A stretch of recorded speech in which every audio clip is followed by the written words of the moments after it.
Kalian pernah bertanya-tanya nggak kira-kira apa ya gunanya pusar? Dan kenapa ada yang ngejedung keluar dan ada juga yang ngeblasek ke dalam?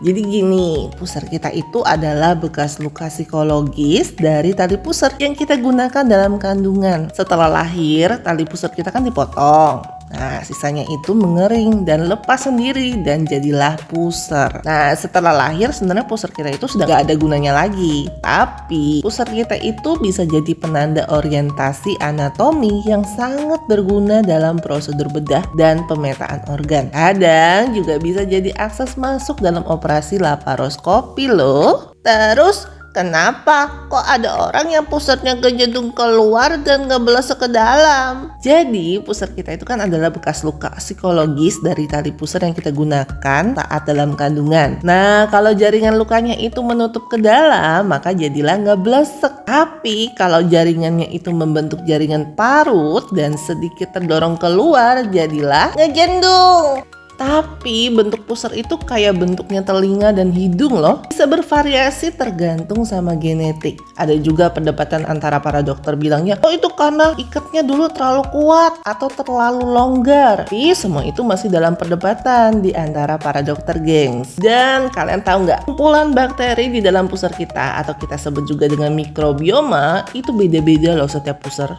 Kayak sidik jari. Dan itu juga bisa jadi penanda identitas biologi seseorang loh. Dan walaupun bakteri-bakterinya itu adanya di pusar, bakteri tersebut tetap bisa jadi bagian pertahanan mikrobiologis kita loh. Ya, walaupun gak semua mikrobioma itu berfungsi secara langsung. Ada juga yang cuma numpang tinggal aja tanpa kontribusi di hidup kita. Ya, walaupun begitu, jangan jadikan hal ini sebagai alasan untuk tidak membersihkan pusar kamu ya. Nah, nanti bisa bau, infeksi kulit, jamur, hingga bernanah yang bisa terjadi kalau pusar kamu kotor.